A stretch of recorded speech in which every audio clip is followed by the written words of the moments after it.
Properties of ionic में जो third property है, a very important property, and that is known as आपका solubility.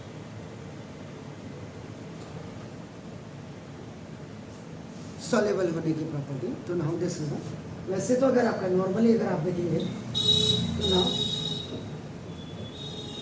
आयनिक, ये जो आपका basically what is this, this is called the table salt.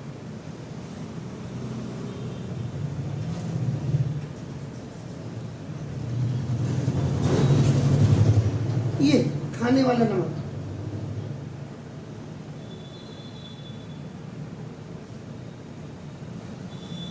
yes NaC। तो ना ionic compounds are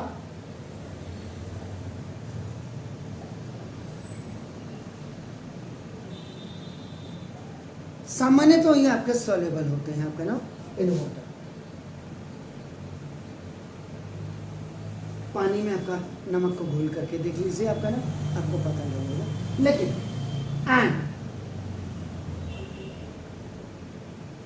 insoluble in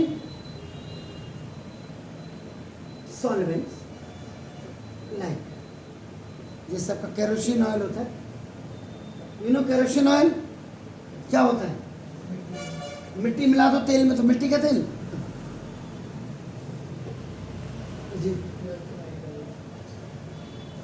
आजकल कैसा आता है केरोसिन ऑयल, कैसा आता है जान देखा है आपने? पहले वाइट आता था हमारे टाइम में, पानी का तरह, वाइट का मतलब पानी, वाइट का मतलब सफेद थोड़ा हुआ, पानी का कलर। आजकल कैसा होता है, नीला होता, ब्लू कलर का जैसा। तो ना 10 लाख और पेट्रोल अपना नाम ETC। इनसॉल्युबल होता है केरोसिन ऑयल और पेट्रोल में, अगर आप भूलना चाहेंगे नहीं भूलेगा। तो ना इसका मतलब solubility of ionic compounds is due to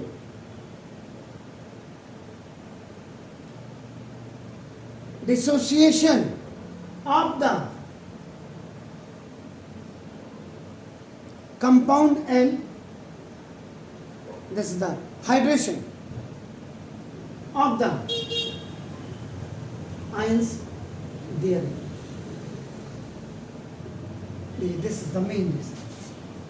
Due to dissociation of the compounds के dissociation के कारण and hydration of the ion therein, और उसके अंदर जो hydration होते हैं उन ions के अंदर, उनके कारण आपका होता है। And fourth one property is conduction of electricity। Electricity का कंडक्शन, उसका प्रभाव कैसा है, प्रवाह, प्रभाव नहीं, प्रवाह, प्रवाह। तो ना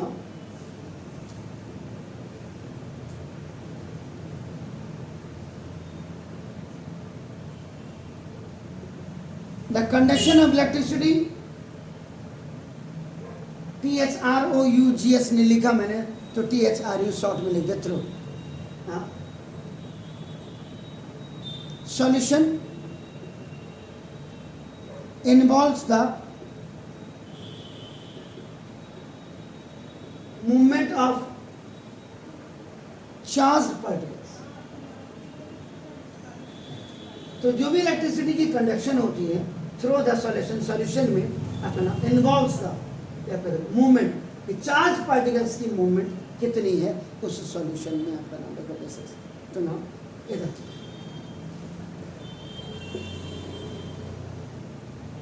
a solution of N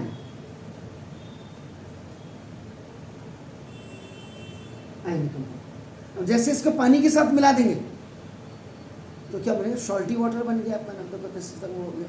तो जब वो सॉल्यूशन हो गया उसका देखो, तो आयनिक कंपाउंड्स का जो सॉल्यूशन होगा इन वाटर, H2 का मतलब वाटर आपका नाम कंटेन्स, उसमें भी आपके क्या होंगे, आयंस होंगे आपका नाम। तो ना which moves to the opposite electrodes when electricity is passed. जब उसमें आप इलेक्ट्रिसिटी को पास करेंगे तो वो क्या होंगे, अपोजिट इलेक्ट्रोड्स की तरफ आपका मूव करने लग जाएगी थ्रू द सॉल्यूशन।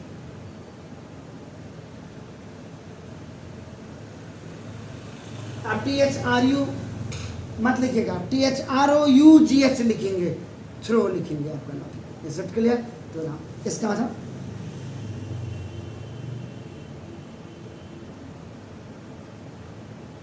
आयनिक जो कंपाउंड्स हैं आपका, देखो ना, इन द सॉलिड स्टेट, जब आयनिक कंपाउंड सॉलिड स्टेट में होता है, जैसे खाने वाला नमक होता है, आपने देखा होगा, ढेले वाला नमक, अब तो क्रश करके आता है। पतंजलि नमक आ रहा है, टाटा नमक आ रहा है, क्रस्ट है। कैप्टन कुक भी आता था पहले अपना नमक। तो दुनिया भर के वाले सभी नमक बना रहे हैं, सब मुंबई के नज़दीक, अहमदाबाद हाईवे के नज़दीक लगून्स बना करके एवरीवन इज अपना। थोड़े दिनों पे शर्मा नमक भी आ जाएगी, जूसी नमक, रावत नमक, पांडे नमक, सब आएगा। देखो अपना तो ना this is the ionic compounds in the solid state.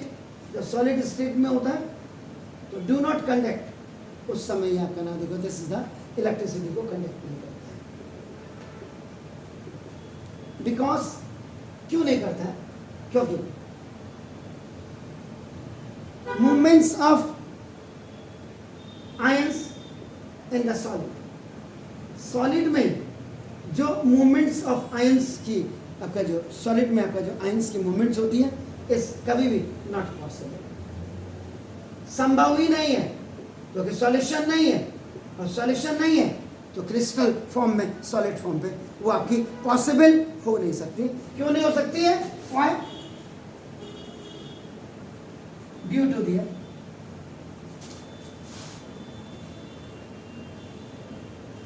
Rigid structures के कारण आपका देखो, दिस इज द हाउएवर, जबकि नाउ इन सॉलिड मोल्टन भी इसको कह सकते हैं, पिघलने वाली स्टेज में।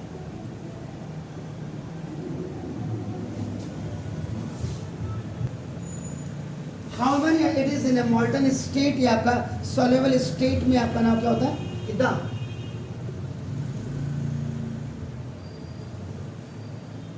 द इलेक्ट्रोस्टैटिक फोर्स, आपका नाम फोर्सेस ऑफ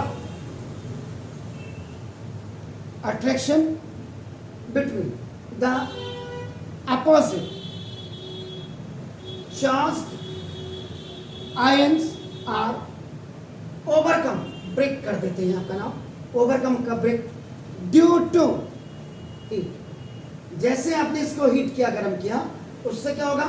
उनके बीच में जो आपका इलेक्ट्रोस्टैटिक फोर्स ऑफ अट्रैक्शन होगा, वो क्या होगा? आपका ओवरकम, ब्रेक हो जाएगा, या आपका 10, और जैसे ब्रेक हुआ तो 10 the ions move free. Ion उसके बाद क्या करेंगे? आपका फ्रीली आपका मूव करने लगेंगे। And your topic is conduct और electricity, this is called conduction of electricity. तो मॉल्टन स्टेट में आपका नाम, in a molten state the conduction of electricity is possible, while in a rigid structure, means when the ionic compounds are solid, so now there is no possibilities of movements of the ions in solids. Do it please, chetti chetti.